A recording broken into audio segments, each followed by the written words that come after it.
more seconds to see how many folks come on the line here, and then we'll go ahead and start with a brief presentation. I'm gonna go ahead and share my screen with you. Greetings, folks. I'm Trevor Kessner. I'm with Boise Parks and Recreation. I'm a parks planner, and we're going to talk about the proposed rezone of the Spaulding Ranch Park Site. So just a few more seconds and we'll get started. Thanks.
There we go.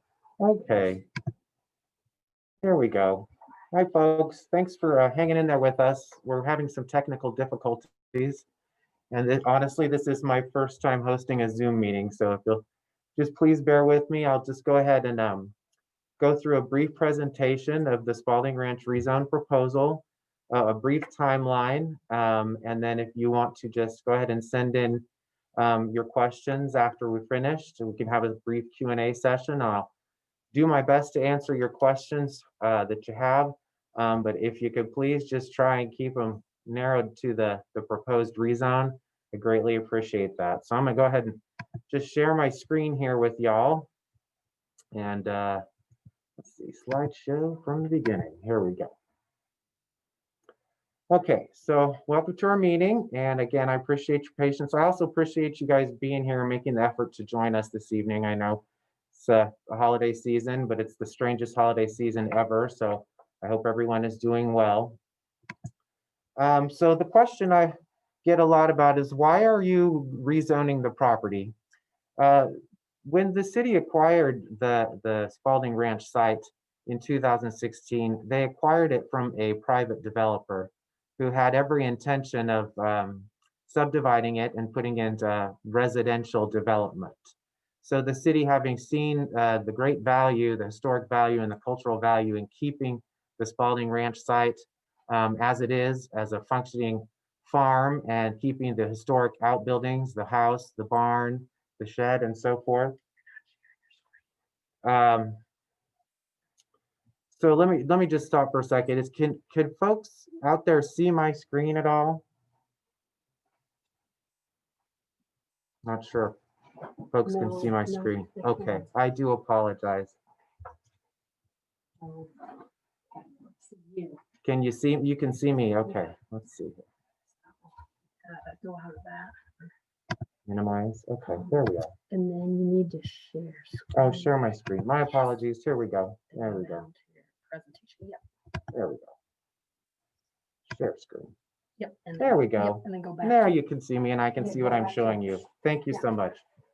So yes, we acquired the property in 2016 from a developer that had every intention of developing it into residential development. So when we acquired the property and the existing structures on the land, we wanted to keep it as it is and turn it back into its existing or what it used to be, which is a functioning urban farm.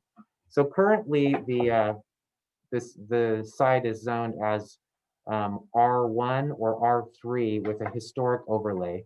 The historic overlay ensures that any kind of changes to the site would require something of a certificate of approval, or excuse me, certificate of appropriateness from the historic commission. So we intend to keep that historic overlay in place. However, we do want to zone it as an open space slash parks designation, which would be an A1 zoning designation. That also is in alignment with the Boise Comprehensive Plan's future land use map, which shows this as a future park, and that's what we're going to be doing here. So it's appropriate to rezone the property as open space and a park for the future uses. Now, this will not affect any of the existing historic structures at all.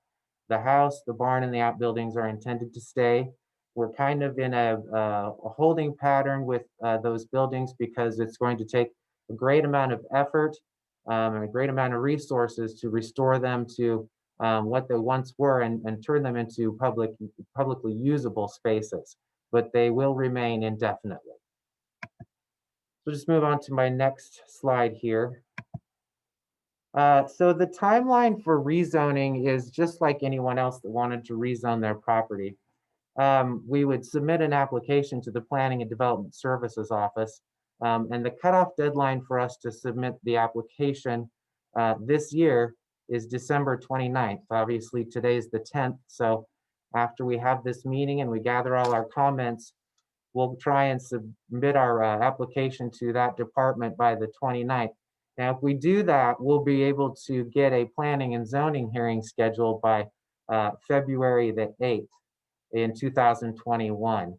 Now, that's granted if, you know, a lot of commissions and council and several other here, committees that are oversee a lot of the things that we do, you know, those are very, very spotty right now because of our COVID-19 situation. So, you know, that we're tracking for the best date and most nearest planning and zoning date available, which would be February the 8th if we make that December 29th application deadline. Now, if you know, if we make that hearing deadline, the planning and zoning will hear our application in a public forum. So again, if there's additional questions or people want to give public input or public testimony, there'll be additional opportunities to do that in the future as we move through the application for the rezone process. So if we have the hearing as planned in February and the Planning and Zoning Commission approves our application, it will then go on to City Council for approval in potentially late March or early April. And as we can see, our little estimated disclaimer down there, these estimated dates are based on published commission and council meeting dates. You know, they could be canceled or postponed due to COVID-related reasons. So the next steps are to just to give you guys, give everyone an idea of what we're doing to kind of move towards development of the park and different facets of the park is we need to construct the irrigation that will provide water for the future fruit tree orchard, which we've scheduled. We haven't scheduled it yet. We had a scheduled planting for this fall, but then of course we had to shut that down because of, you know, obvious reasons. So we'd like to keep tracking for a spring planting, depending upon where we're at with COVID-19 and what the restrictions or non-restrictions might be at that time. Perhaps we'll be in a lot better shape by March or April, hopefully May. So, and what we'd like to do, just to make the site more publicly accessible, now that we've piped the lateral and we've got a cover crop growing and we want to provide some sort of public access drive off of that North Glenwood area. and we got to create some public parking opportunities because right now, a lot of folks just access the site, by foot, they're just kind of walking the property. It's not developed yet. There's not, proper access, but, we'd like to make it more accessible as we begin to develop portions of the site. So those are essentially my points of interest with regard to the rezone and where we're at and upcoming next steps, in the spring and summer. I'll just go ahead and open this up to kind of the Q&A session. Let's see if I can let's stop sharing my screen here. Let's see. We'll start with, okay, so, okay, it's question A. Thank you, Sarah. So what type of fruit trees will be planted? Okay. So someone's asked what type of fruit trees we're going to plant. Excuse me, right now we are slated to plant approximately 100 trees for the first phase. I believe 60 of those trees will be rootstock of an apple species.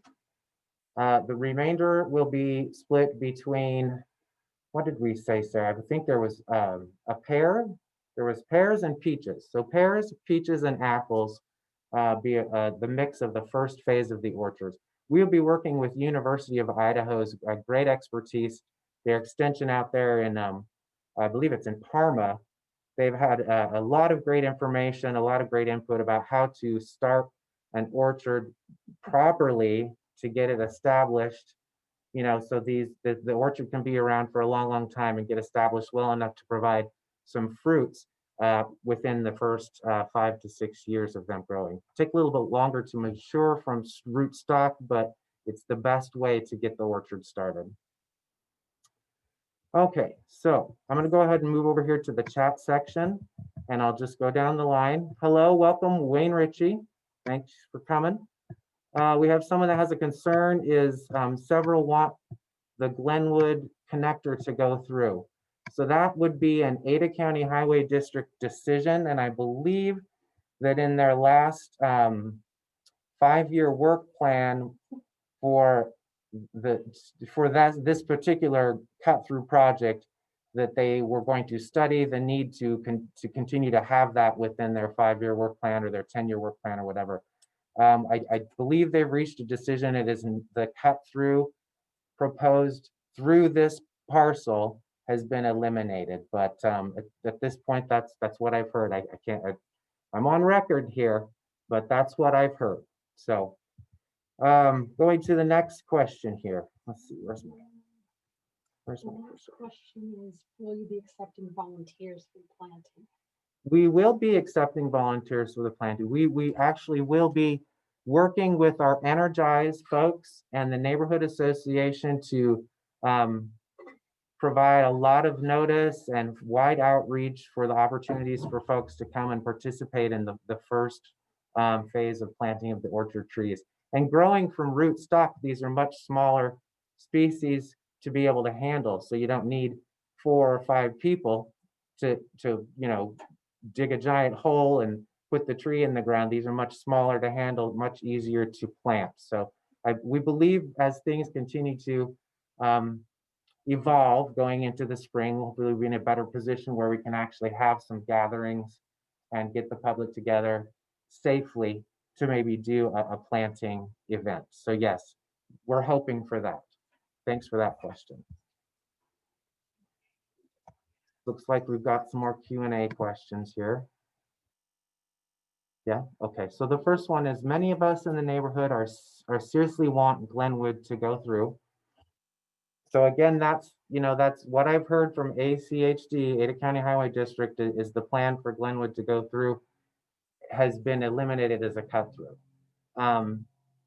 So again, that's an ACHD decision. And then I see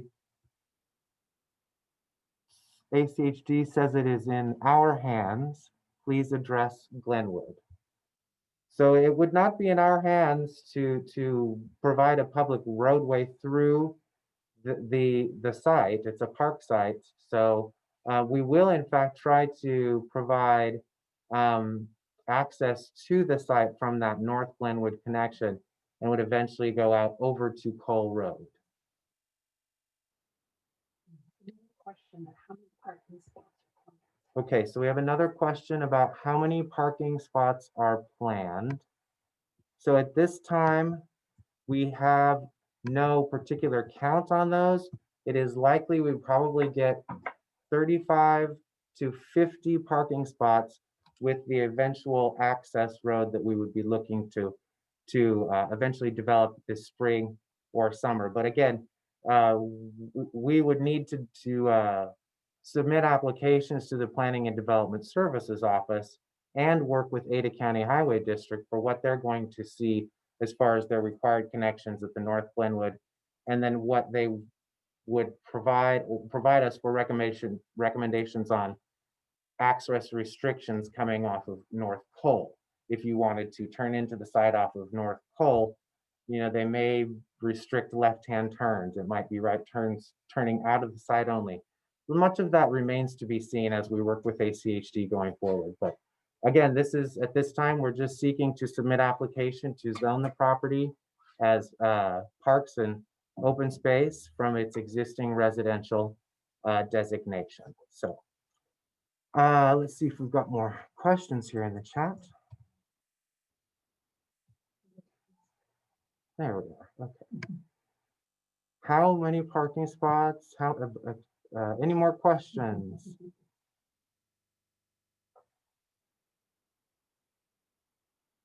I don't see any more questions in the Q&A section, and I'm not seeing any questions in the chat screen. So we'll just kind of hang out here for a few more minutes.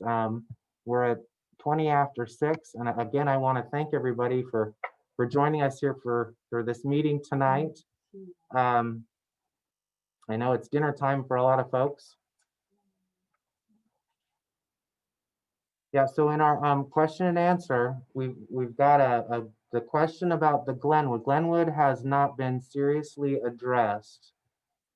I'm not sure how to seriously address the question of Glenwood being cut through. That was an Ada County Highway District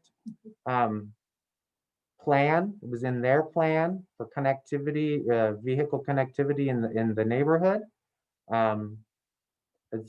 As far as I know, it has been discontinued in their upcoming capital improvement plan. But again, yes, yeah, and we'll have folks coming in to future meetings as we provide additional information on what we intend to do as regards to. Yes, so we have another question here that says the website said that some work had already been done on the site, and what has been done so far. So we worked with Nampa Meridian Irrigation District for over a year to try and discover what exactly it was that they needed out of the Tuttle lateral that bisects the site. The city wanted to see, the Parks Department wanted to see the preservation of the existing trees along that ditch line, along that lateral line. And we believe the water running through the site is a really nice future amenity for the park. So we wanted to preserve that.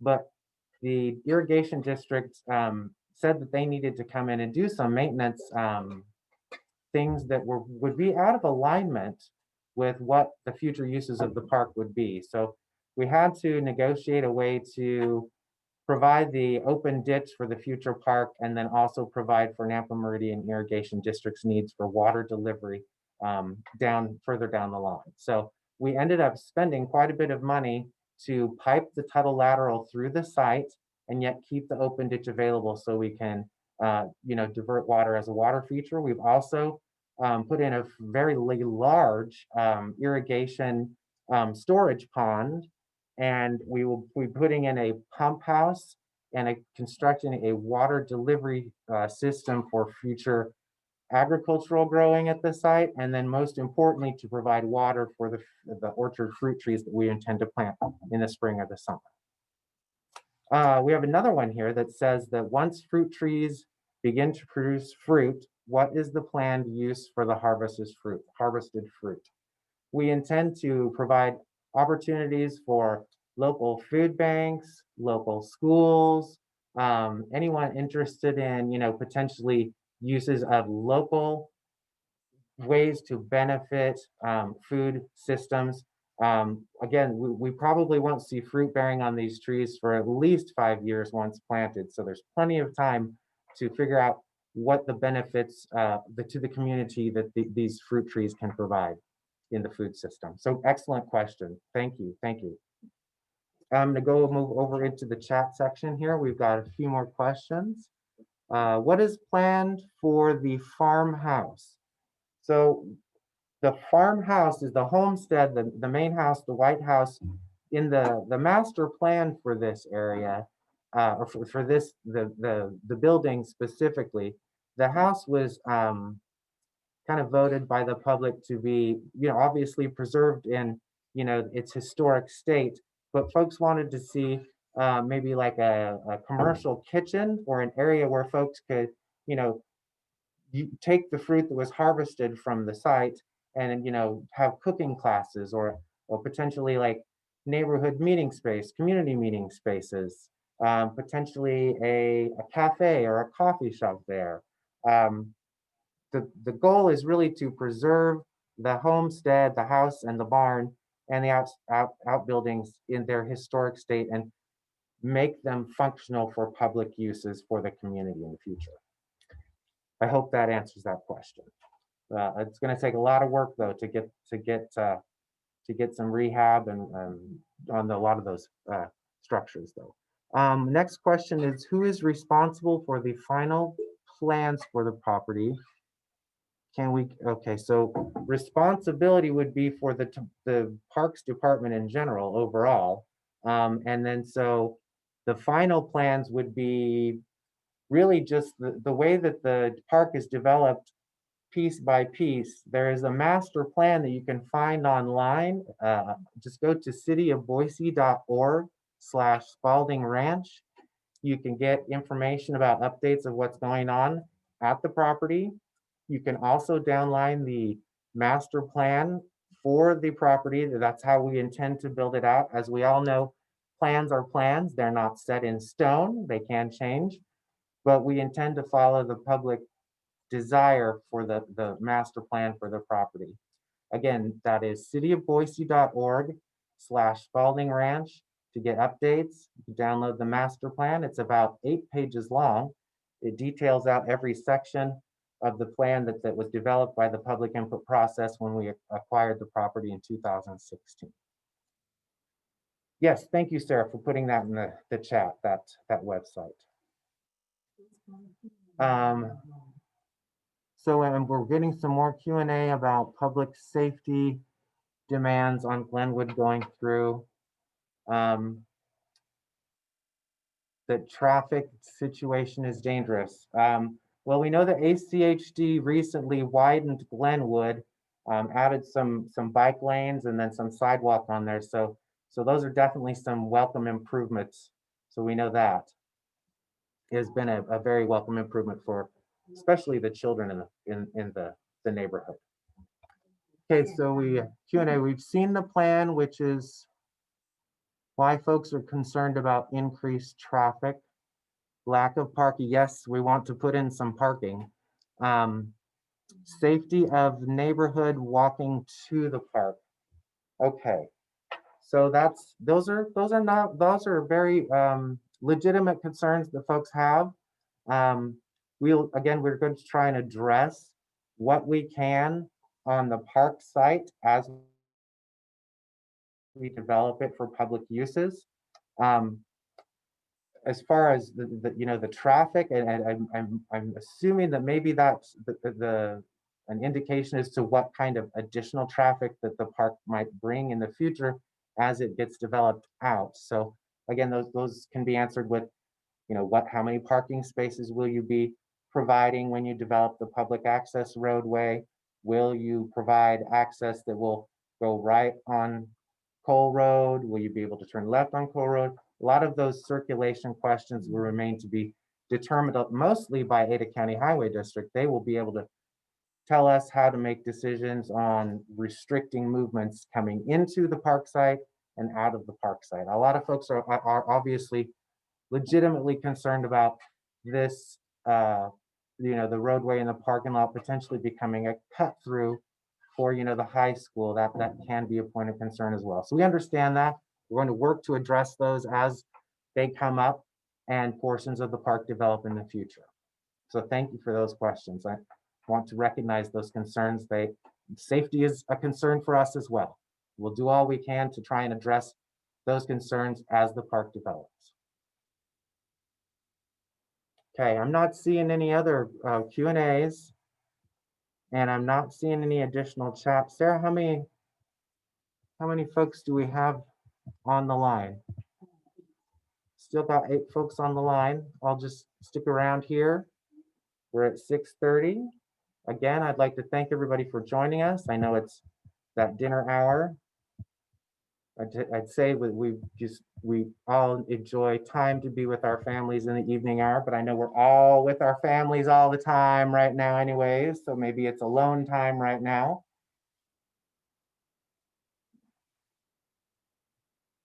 Any more questions?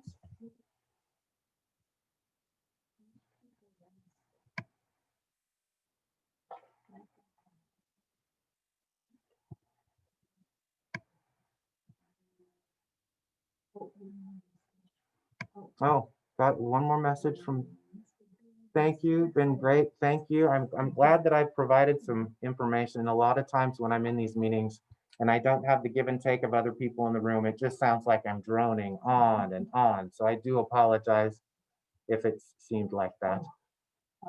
My name is Trevor Kessner.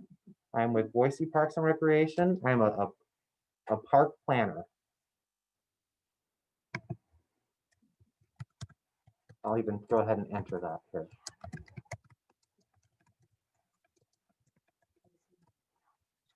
And you guys, if anybody wants to just email me directly, feel free. Or you can just email BPR, that's Boise Parks and Recreation, BPR@cityofboise.org. Anytime with your specific questions, we'll do our best to get back with you very quickly individually.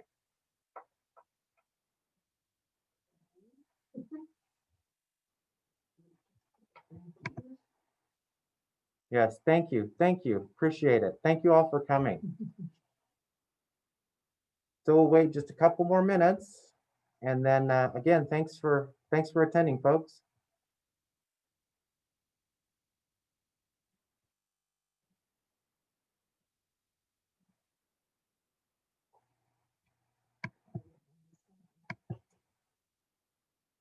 A few more minutes. Okay.